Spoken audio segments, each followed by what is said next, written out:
Allez, bonjour à tous, j'espère que vous allez bien. Aujourd'hui, analyse du Bitcoin, on n'est pas loin de réintégrer un niveau assez important, donc on va surtout se concentrer là-dessus. On verra bien sûr Ether, des altcoins, j'en ai noté 5, vous avez été nombreux dans la précédente vidéo de me demander d'analyser des cryptos. Je les ai tous notés, je vais pas pouvoir tous les faire là, mais j'en ai noté 5, j'ai noté RAR, Pendle, Ondo, CKB et EGLD, et bien entendu, on terminera ici par le marché US. On est en début de mois, on a ici un contexte de marché qui n'est pas facile, donc je tiens à préciser que j'ai mis ici en promotion le programme Devenir Trader. Dès maintenant, tu peux profiter de 200 € offerts. Pour ceux qui ne le savent pas, j'ai un programme complet qui permet à n'importe qui de devenir un trader rentable sur les marchés. À l'intérieur, on a plus de 30 heures de vidéos, plus un accompagnement personnalisé avec moi où je t'accompagne jusqu'à temps que tu sois rentable. Plus de 15 modules qui vont te permettre de devenir un trader rentable en passant par l'analyse technique, comprendre le marché, les outils, les indicateurs que j'utilise, bien maîtriser son risque, localiser ses entrées, maîtriser les structures de marché, le momentum, l'order flow et plein de points comme ça, comme la psychologie de marché. Je te partage également mes setups, que ça soit mes setups d'investissement long terme comme mes setups de trading court terme, mais surtout je t'apprends à créer ton propre setup. Le but de ce programme-là, c'est qu'à la fin tu sois autonome, que tu dépendes de personne, que tu puisses prendre tes propres trades, avoir tes propres analyses et tout simplement devenir un trader rentable et autonome. Et tout ça, je te le partage à l'intérieur de ce programme qui est vraiment un programme assez dense, hein. Tu vas pas le terminer en une journée bien entendu, mais voilà, c'est avec un travail quotidien comme ça sur le long terme que tu vas pouvoir tout simplement être rentable. Et bien sûr, tu as ici des bonus, notamment la mise à jour gratuite à vie, puisque les marchés évoluent, je continue à ajouter des cours. Tu as accès au groupe privé des traders où à l'intérieur du Discord, tu rejoindras un groupe auquel tous les traders qui ont rejoint ce programme-là ont accès, où tu peux poser tes questions, échanger avec eux, parler de stratégie de setup, un coaching personnalisé ici avec moi et un accompagnement à vie puisque je ne te lâche pas tant que tu n'es pas rentable. Donc on discute en message privé, on a des appels, etc. jusqu'à temps que tu sois tout simplement rentable. Et de toute façon, tu ne prends aucun risque vu que c'est un programme qui a une garantie trader rentable ou remboursé. Si à la fin du programme, après avoir suivi l'entièreté des modules et des setups que je te partage, si tu n'as pas une nette amélioration de tes performances, je m'engage à te rembourser l'intégralité du programme. Pourquoi je fais ça? Tout simplement parce que c'est un programme qui a été suivi par des centaines de personnes. Tu peux ici avoir leurs témoignages, d'accord, des témoignages sur Trustpilot qui sont tout simplement vérifiés, et voilà, tous les traders ici ont une nette amélioration de leurs résultats. Tu peux aller sur le Discord pour échanger avec eux. Voilà, t'as tous les avis ici en toute transparence. Donc je sais ce que je mets en avant, je sais mon programme, je sais l'accompagnement également que je mets en place et je sais que ça fonctionne. Donc si ça t'intéresse, dès maintenant, tu peux profiter de 200 € offerts en cliquant sur le premier lien en description. Si tu as des questions, tu peux cliquer ici à ce niveau-là, me poser des questions et j'y répondrai avec plaisir. Alors, je reviens ici sur le BTC. BTC qui connaît une petite poussée ici sur les 2-3 derniers jours. On est passé de 103 000 $ à 107 000 $. On est sur un niveau de résistance et là on est sur la polarité très importante. Pour ceux qui ont suivi ces derniers jours, moi j'ai réduit mon exposition, qu'on est passé en dessous de ce niveau-là. Globalement, je l'ai réduit vers ce niveau-là. À ce niveau-là des 105 500 $. J'ai allégé mon exposition. Pourquoi? Parce que j'avais des signaux que je n'aimais pas voir, des signaux similaires à ce qu'on a eu ici où j'ai réduit mon exposition, et ma condition technique reste la même. Tant qu'on évolue en dessous des 107 000 $, je préfère être prudent, réduire mon exposition, quitte à rentrer légèrement plus haut au cas où ici j'ai un signal bullish. Là-dessus, il n'y a pas de souci, c'est quelque chose qui est possible, et quand je réduis mon exposition, c'est sûr à 100% que le marché va baisser, c'est juste j'ai des signaux, je préfère être tout simplement méfiant. Donc maintenant, on revient chercher le niveau des 107 000 $. Si on le réintègre, que j'ai de l'acceptation, je pourrais re-rentrer à nouveau. Pour le moment, tant qu'on évolue en dessous, je préfère être méfiant. Et beaucoup ont du mal là-dessus à se dire, ok, c'est pourquoi tu réduis ton exposition, pourquoi tu ne holds pas. Et il y a une différence entre... En fait, quand vous mesurez votre performance, il y a la performance que vous allez faire, mais vous allez avoir la volatilité et le drawdown de l'évolution de votre stratégie.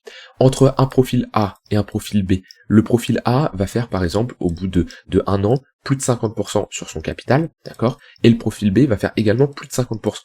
La différence, c'est que le profil B a une très faible volatilité sur son portefeuille, il va avoir une évolution qui va être constante de cette manière, il va avoir un drawdown qui est faible, et le profil A, il va avoir quelque chose comme ça un peu en dents de scie, mais il va aller chercher ses plus 50%.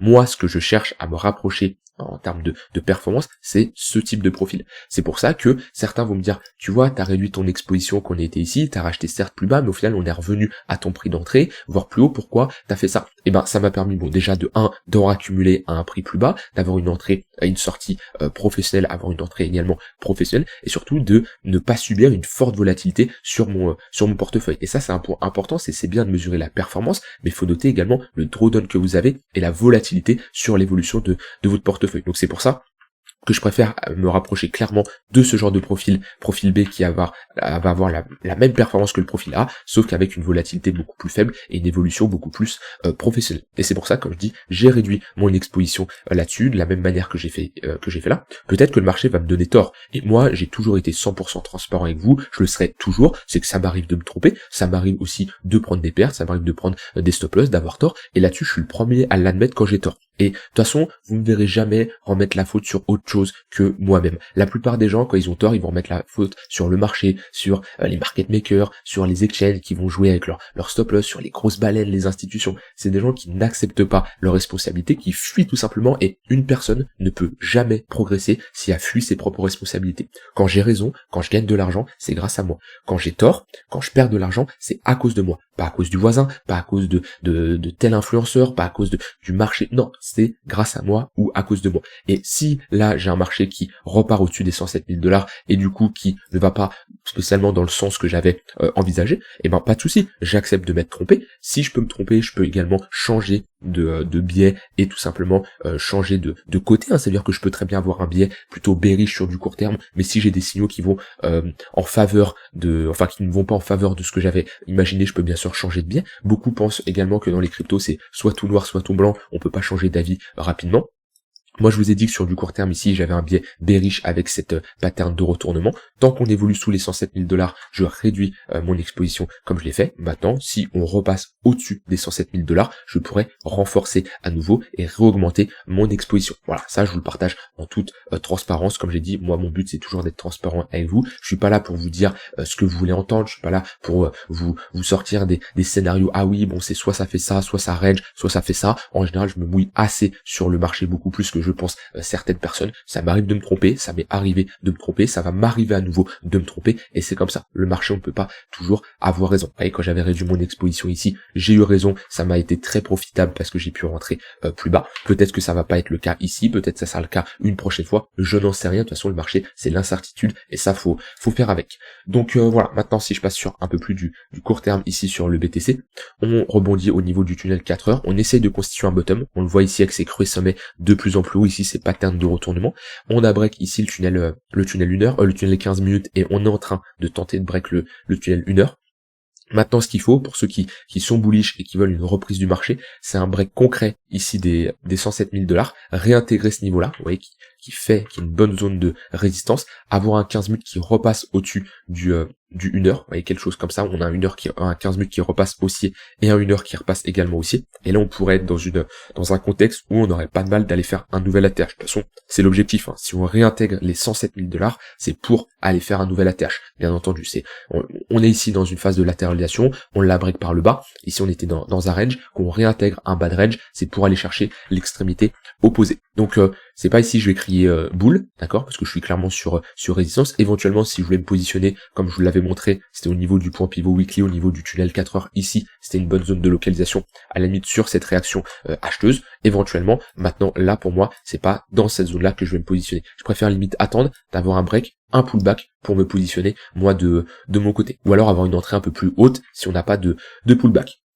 Voilà, globalement, là-dessus mon avis sur le BTC, mais en tout cas, si on réintègre les 107 000 $, c'est pour aller chercher l'ATH, et si on rejette là, c'est pour aller faire ici un creux plus bas et revenir chercher une extrémité plus basse, notamment les 101 500 $. Donc, tout est une question de curseur d'exposition, tout est une question de probabilité, et surtout, ça sert à rien de se précipiter, on a un plan, on le respecte, et comme je dis, je préfère réduire mon exposition et rentrer légèrement plus haut, mais avoir réduit mon exposition suite à un signal baissier, que de me dire, non, je hold, et puis allez, au pire, je me prends un moins 20, moins 30%. Non, c'est pas comme ça que je fonctionne. Et moi, quand j'ai des signaux qui sont vendeurs, des signaux que je n'aime pas, je préfère légèrement réduire mon exposition quitte à rentrer plus tard. Comme j'ai dit, ça a payé là, ça a déjà payé dans le passé, et ça continuera de payer, mais c'est pas pour ça que ça va payer tout le temps. C'est que des probabilités, d'accord? Et c'est pour ça qu'il faut avoir un plan pour tout. Et quand j'ai ce plan-là où je réduis mon exposition, et ben j'ai un plan également au cas où j'ai une invalidation de mon scénario et comment je peux me réexposer à nouveau. C'est pas je vends et après je me dis c'est sûr à 100% ça va passer. Non, je prends tous les scénarios en compte pour tout simplement être le plus flexible possible et ne pas me laisser,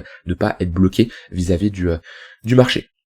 Voilà ce que je voulais dire sur le BTC. Je voulais faire un petit point avec vous au niveau des spreads. On voit qu'on n'a toujours pas spécialement de FOMO et de gros intérêts. On le voit avec le spread, on le voit ici avec les fundings. On n'a pas retrouvé des fundings fortement positifs, donc on voit qu'il n'y a pas un gros intérêt au niveau du marché, parce qu'on a déjà connu dans le passé avec mars ici, enfin novembre 2024 et même mars 2024, on voit qu'on avait un funding fortement positif avec l'arrivée d'énormément de retails et une euphorie de marché, hein, qu'on a pu le voir avec le funding ou avec ici les spreads. Donc voilà, pour moi, tant que on n'a pas ça, on peut pas parler spécialement d'un point de vue sentiment de marché. Il y a le sentiment de marché et l'analyse technique. En général, j'aime bien avoir une confluence entre les deux, chose que je n'ai pas en ce moment. En tout cas, alors, sur du long terme, si je l'ai en ce moment, ça veut dire que j'ai une analyse technique qui est bullish et j'ai pas de signaux de top de marché sur le sentiment de marché, parce qu'en général, on pose des tops, qu'on a un marché qui est euphorique, qu'on a énormément de traders retails qui arrivent, quand on a, voilà, comme Trump qui lance son token, quand tout le monde un peu en parle comme ça, en général, ça sent pas bon. Là, pour le moment, c'est pas le cas. Donc, si je devrais me baser uniquement d'un point de vue sentiment de marché, pour moi, on n'a pas posé ici de top. Voilà, de ce côté-là. Après, moi je surveille toujours si on a une reprise, comme là, vous voyez, sur Ether, c'est très intéressant ce qu'il nous fait aujourd'hui. On a un bon break. Là, c'est vraiment pour de l'intraday. Quand je regarde comme ça, c'est vraiment avoir des moyennes mobiles orientées à la hausse et jouer les pullbacks. Vous voyez, Ether, quand on est passé de 2400 ici à 2600, qu'on pullback comme ça, ces tunnels sur du court terme, bah là, il y a de quoi faire de la continuation de tendance. Ça, tout ça, c'est des setups que je partage à l'intérieur du programme Devenir Trader, que ce soit des setups de continuation de tendance, que ça soit ici des setups de reversal sur des extrémités, un setup qui fonctionne extrêmement bien, que j'ai mis un peu de temps à développer, à modifier, à trouver vraiment l'entrée parfaite. Et voilà, ça c'est pareil, c'est un setup que je présente. Je travaille ici sur d'autres setups. Des setups un peu différents que je travaille, qui sont pas faciles, mais vous voyez que c'est, comme je dis, c'est un programme qui évolue, hein. C'est-à-dire que les setups fonctionnent des moments, parfois d'autres, faut en trouver d'autres. Là, je fonctionne sur d'autres types de setups que je partagerai sûrement fin 2025. Voilà au niveau de BTC et de mon point de vue là-dessus. Et ce qu'il faut surveiller, c'est les clôtures également daily. Attendez d'avoir des clôtures, attention à ne pas trop se précipiter. Au niveau ici d'Ether, ça change pas. Ether, je passe très rapide parce que on est toujours dans un range. J'ai toujours le même plan, j'ai toujours le même scénario, c'est-à-dire l'extrémité basse, ça se rachète, hein, je vous l'avais dit ici, je vous l'avais dit ici, tout ce qui revient chercher l'extrémité basse, c'est une bonne zone. Ici, je vous ai dit attention, on a un signal assez vendeur. En général, ça, c'est pour aller chercher l'extrémité opposée. C'est ce qu'on a fait ici. On a encore des mèches basses qui nous témoignent comme qu'on a des réactions acheteuses à chaque fois qu'on revient chercher sous les 2500 $. Donc voilà, pour le moment, Ether, pour moi, je vois rien de baissier. Je vois rien de baisser du tout, on est dans un range, d'accord, on consolide, ce range a plus de chances de break par le haut, on a ici le tunnel 4 heures qui vient rentrer à l'intérieur du range, ce qui nous témoigne qu'on rentre dans un range qui commence à être mature, d'accord, parce qu'on a un 15 minutes qui est plat, un 1 heure qui est plat, on a un daily ici qui est plat, un 4 heures qui va pas tarder à être plat, ça nous témoigne, comme je l'ai dit, ici, d'un range qui commence à être mature, mais ce range-là a plus de chances de break par le haut, donc je reste plutôt confiant sur Ether, comme je vous l'ai montré sur du court terme, c'est pas mal ce qui nous fait, vu que là on a un 15 minutes qui repasse bullish au-dessus du 1 heure, on a ici le tunnel court terme qui lead bien la tendance, où il y a clairement des longues à prendre sur du scalping ou sur de l'intraday. On voit au moment du contact, on a une double zone de localisation entre le tunnel et ici le point pivot weekly. Donc voilà, pour moi ici c'est des charts que j'aime bien trader sur du scalping ou sur de l'intraday, quand on a comme ça un fort momentum. On va le voir ici si je me mets en 1 heure sur le MACD, et puis après on le voit également sur le prix, hein. Voilà, on voit qu'on a une forte impulsion ici haussière, et ensuite jouer les pullbacks, les retracements sur des moyennes mobiles, comme ça c'est très intéressant pour faire de la continuation de tendance. Mais Ether reste bullish, beaucoup trop tôt pour parler, comme je le disais, d'une reprise de performance face au BTC, parce que on a ici une forte tendance baissière, et pour moi il va falloir latéraliser ici un peu plus avant de parler de bottom, comme ce qu'on a fait ici. Mais en tout cas, c'est plutôt pas mal pour le moment ce que nous propose Ether. comme je l'ai dit, trop tôt pour parler de surperformance par rapport au BTC, mais là, face au dollar, pour moi, pas de signaux de retournement, et surtout, après avoir réintégré sur le niveau des 2200 $, c'est assez bullish pour retourner chercher les 4000 $. Voilà pour BTC Ether.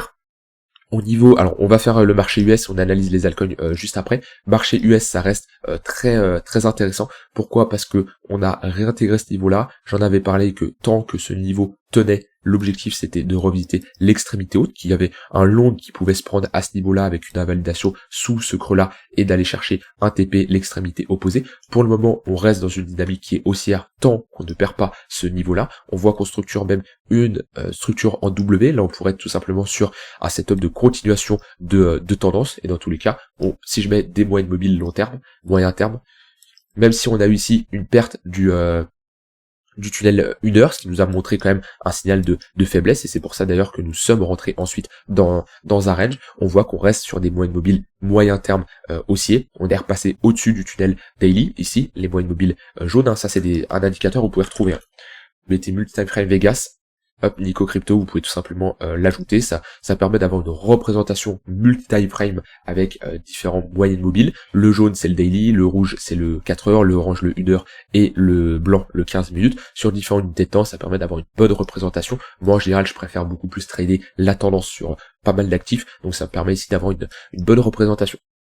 Et là, on reste dans une bonne tendance quand même haussière. Et le prochain objectif, c'est de revenir chercher ici les 6200, que ça soit S&P, que ça soit également Nasdaq. La charte sur le Nasdaq, je le préfère encore plus, parce que il y a eu moins de signaux de piège ces derniers temps. Et c'est pareil, on réintègre ce niveau-là, on réintègre cette phase de latéralisation. Le prochain objectif, c'est d'aller chercher ici l'extrémité haute. On voit que depuis avril, on a ravalé hyper rapidement sur le Nasdaq, sur l'SP500, on est plus sur un plus 30%. Donc on voit que c'est plutôt pas mal, et on garde, c'est assez ouf quand même de se dire que, je reprends le S&P, hop, c'est assez ouf de se dire que on ravale aussi rapidement et on reste dans une charte aussi long terme sur le SP500.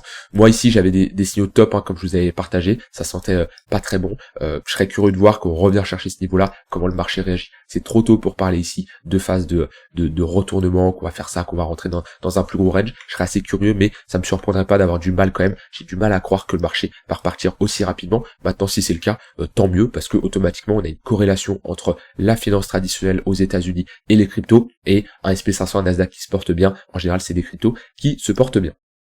Alors, les cryptos que vous m'avez demandé d'analyser. On va faire une analyse surtout sur du long terme. Alors, rare. Bon, rare, c'est assez simple. La charte, elle est assez simple à analyser. On est sur un gros niveau de support. Donc, à partir du moment où on est sur un gros niveau de support, déjà, on ne va absolument pas chercher des shorts, parce que on est sur un niveau de support weekly, voire monthly. Donc en général, un niveau aussi important, c'est compliqué d'anticiper la cassure. C'est un niveau historiquement qui a longtemps fait office de support. Donc on est même sur une bonne zone pour chercher des longues sur une extrémité basse comme ça. Quand vous avez du mal dans un range, vous pouvez mettre ici un volume profile. Je le commencerai à peu près à ce niveau-là. Et voilà, on est ici pile poil au niveau de la value area low, donc on est sur l'extrémité basse. La value area ici représente 70% des volumes échangés. Et en général, quand on trade un range, c'est intéressant de s'intéresser aux extrémités. C'est-à-dire que la value area low, une bonne zone pour chercher des longues, la value area high, une bonne zone pour chercher des shorts. Maintenant, donc ici, très bonne zone pour chercher des longues, et l'invalidation elle est très simple. Si en weekly, on commence à perdre le niveau, on peut prendre ce creux là en point de référence, on perd ce niveau là en weekly, vaut mieux sortir. Voilà, ça veut dire qu'on a une clôture weekly sous les 0,0470. Vaut mieux passer à autre chose, on prend sa perte, parce que là on sortirait d'un range par le bas, une phase de latéralisation qui dure depuis à peu près 2 ans, voire presque 3 ans. Pour moi ici, c'est notre zone d'invalidation. Par contre là, ça nous donne un risk-reward assez intéressant. À ce niveau-là, si on a une entrée de manière agressive comme ça, hop, je vais chercher le SL, clôture weekly, ça nous invalide notre scénario, et d'aller chercher ici au moins l'extrémité haute, ça nous donne ici un risk-reward de 6 pour 1, qui est un setup tout à fait envisageable dans ce genre de contexte, c'est-à-dire se positionner sur une une extrémité basse et chercher à prendre ses profits sur l'extrémité opposée. Donc voilà, ça peut être un signal qui peut se prendre. On peut soit attendre une réaction acheteuse un peu plus importante, soit repasser au-dessus du POC, le point of control, c'est là où il y a le plus de volume échangé, mais dans tous les cas, on est sur une zone intéressante pour se positionner.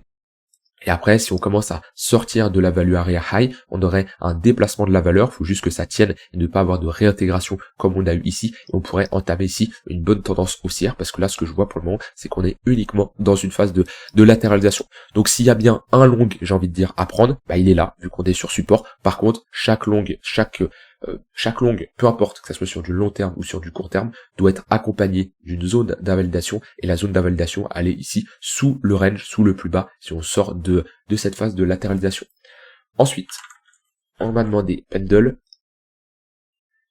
Pendle qui me fait fortement penser à la charte de Tao. Ici, on est sur une charte qui est compliquée pour se positionner, parce que, voilà, classique, dans un range, le mieux, comme j'ai dit, c'est de se positionner sur des extrémités basses. Là, on est sur un milieu de range, d'accord? Donc c'est vraiment la zone un peu morte pour se positionner. Idéalement, on aimerait bien avoir un retracement, revenir chercher des niveaux bas, parce que là, voilà, si vous rentrez ici, où est-ce que vous mettez votre stop loss? C'est-à-dire que si vous tradez le range, votre stop loss il doit être sous l'extrémité basse, sauf que là ça donne pas un risk reward intéressant, c'est-à-dire que vous êtes obligé de zoomer, prendre un risque un peu plus important, rapprocher son stop loss, sauf qu'un stop loss ça doit invalider votre thèse. Si vous tradez le range, est-ce que si on fait ça, est-ce que vous perdez? Est-ce qu'on a une invalidation du range? Absolument pas, donc c'est pas un stop loss qui est intéressant, donc on va falloir zoomer pour prendre une, voilà, donc c'est pas intéressant. Là en weekly, clairement, la zone est vraiment pas intéressante, soit on revient chercher ici l'extrémité basse, et là il peut y avoir des longues qui peut bien sûr se prendre, soit on a un break concret de l'ATH avec un pullback, et là pareil, on peut chercher un long sur le retest avec une invalidation si on réintègre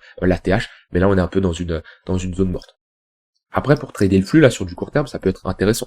On le voit bien, on a ici des moyennes mobiles orientées à la hausse, un 1 heure qui est au-dessus du 4 heures, un 15 minutes qui est au-dessus du 1 heure, voilà, on voit bien ici l'analyse multi-frame très intéressante, c'est-à-dire un 1 heure ici qui fait office de support à plusieurs reprises, on perd le 1 heure, donc tout là c'est des zones où on peut chercher des longues, on perd le 1 heure, en général quand on perd le 1 heure, grande chance de revenir chercher le 4 heures. On revient chercher le 4 heures, pattern de retournement, on break les moyennes mobiles court terme, et là on repart dans un flux qui est haussier. Ça, ce genre de chart, pour trader le flux, pour trader la tendance, c'est très intéressant. Par contre, comme j'ai dit, sur du long terme, c'est un peu compliqué, et il vaut mieux attendre ici des retracements. Par contre, si vous êtes déjà in sur Pendle, c'est important d'avoir des stratégies de prise de profit, savoir où vous allez prendre des profits. Pour ça, ça peut être l'extrémité haute ici du range, qui peut être une bonne zone si on y retourne. Ça peut être des retracements de Fibonacci.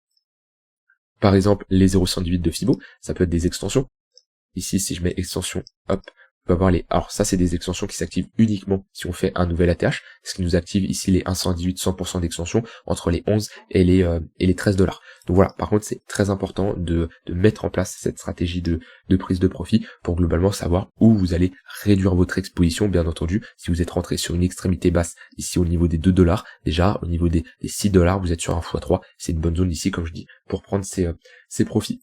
Ensuite, vous m'avez demandé ici une analyse de Ondo. Globalement, Ondo, on reste dans une grosse tendance haussière. J'avais fait une analyse à ce niveau-là. Je vous avais dit que si vous cherchez à vous positionner, bah ici, on est dans une bonne zone de localisation. Pourquoi? Parce qu'on est revenu chercher cette précédente zone de demande. On le voit bien ici, un range, une grosse pattern de retournement qui a break par le haut. Donc techniquement, on est dans une précédente zone où la demande l'a emporté sur l'offre. Donc on va être bien sûr sur une zone intéressante pour se positionner. Maintenant, idéalement, on aimerait bien ici avoir un signal acheteur et surtout repasser au-dessus des moyennes mobiles sur du court terme, parce qu'on a un 1 heure qui est sous le 4 heures, un 15 minutes qui est sous le 1 heure. Donc on va comparer à certaines chartes que je vous ai montrées avant avec des cryptos qui pouvaient se reprendre.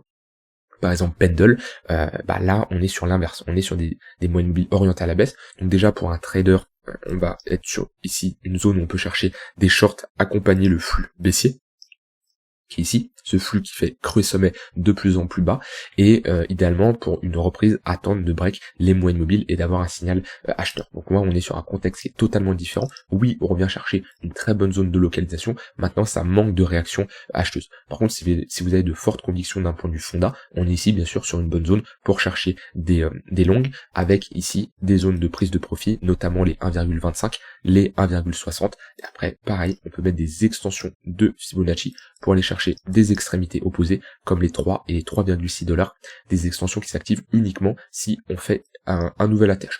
Donc pas spécialement d'inversion de dynamique long terme. On est potentiellement ici dans un plus gros range à ce niveau-là. Qu'on peut voir de cette manière-là, avec ici une déviation par le haut. Donc tout ce qui va revenir au niveau de l'extrémité basse, ça va être une bonne zone pour chercher des longues. Mais ouais, actuellement, ça manque de réaction acheteuse selon moi. Ensuite, une analyse de CKB. Hop, je vais passer sur Binance. Tac. CKB, on avait eu un fort pump, je me rappelle encore en janvier 2024. On voit qu'on peut être ici dans un gros range avec une extrémité haute vers les 0,033, une extrémité basse ici vers les 0,003. Donc on a quand même une amplitude assez intéressante pour trader ce type de range. Maintenant, on revient chercher une très bonne zone de localisation. Pourquoi? Parce que ici, on est au niveau de notre précédente zone de demande. On a validé une magnifique pattern d'accumulation. Sauf que là, on reste dans une dynamique baissière. On a eu ici une structure de top bien marquée. À l'intérieur de deux plus petites structures de top, on a des moyennes mobiles qui sont orientées à la baisse. Donc, la zone de localisation est top. Ce qui nous manque, c'est une réaction acheteuse, une pattern de retournement. Et il peut y avoir un signal assez intéressant sur CKB, c'est si on passe au-dessus de ce niveau-là. Globalement, on réintègre idéalement tout ce niveau-là. Hop, ça c'est une bonne zone. On break ce niveau-là, on aurait ici une grosse pattern de retournement. Hop, on aurait ici un break des moyennes mobiles long terme, le tunnel daily surtout, et là ça serait un signal très intéressant. Dans ce genre de contexte, si on a ce genre de signal, une entrée à ce niveau-là, avec une zone d'invalidation sous la structure, pour viser ici un retracement beaucoup plus important. Hop, notamment 0,382 voire 0,58, ça peut être un setup très intéressant. Et là le risk reward est très bon. Tac. Vous voyez, 3 pour 1, voire ici 6 pour 1, avec une invalidation en clôture weekly si on perd la structure. Et même si vous voulez une meilleure invalidation, avec un risk reward un peu moins bien, vous pouvez prendre une invalidation sous la grosse structure, ça donne quand même un risk reward très intéressant. Mais idéalement, pour ce genre de pattern, je préférais avoir ici un break de ce niveau-là, avec une validation de pattern de retournement, ce qui nous témoignerait tout simplement comme quoi on a une réaction acheteuse. Et dernière crypto, EGLD. Et un peu plus bearish de mémoire. Ouais, EGLD c'est moche quand même. EGLD, faut le dire, c'est moche. On a perdu ici un gros niveau. On voit qu'on la reteste. Il fait office de résistance. Pareil, hein, les moyennes mobiles qui permettent, comme je l'ai dit, d'avoir une matérialisation globale de la tendance sur différentes unités de temps. Alors, si je dézoome, on a un 3 jours qui est baissier, un daily qui est baissier, un 4 heures qui est baissier, un 1 heure qui est baissier. Donc là, on est baissé sur toutes les unités de temps. À la limite, on peut parler de petites reprises sur du très court terme, mais là, sur du long terme, c'est assez moche. Et pareil, sur EGLD, je vois un seul signal possible, c'est une réintégration ici des 22-23 $. Si on valide cette pattern de retournement, on serait ici sur la réintégration, ça serait assez bullish. On pourrait alors avoir ici une zone d'invalidation sous cette réintégration au niveau de cette pattern de retournement, une entrée au niveau des 22 $, et on pourrait target ici ces sommets-là. Mais ça, c'est uniquement si on réintègre. Pour le moment, c'est pas le scénario le plus probable au vu du break qu'on a réalisé. Mais ça peut donner ici un setup assez intéressant. Bien sûr, on est sur du weekly, hein, c'est pas quelque chose qui va se faire du jour au lendemain, mais c'est le seul setup long que je pourrais voir. Chercher des shorts sur du long terme, c'est compliqué, parce que d'un point de vue risk-reward, ça nous demande quand même d'aller chercher des targets beaucoup plus basses avec une invalidation qui serait au-dessus des 21 $. Donc pour moi, c'est pas la meilleure chose à faire. C'est toujours compliqué de short les cryptos sur du weekly, mais pour quelqu'un qui cherche à se positionner en tant qu'acheteur, ouais, c'est ici la pattern de retournement qu'il faudrait se valider, avoir un pullback. Ça serait également un setup qui pourrait s'enclencher. On pourrait revisiter ici l'extrémité vers les 55 $.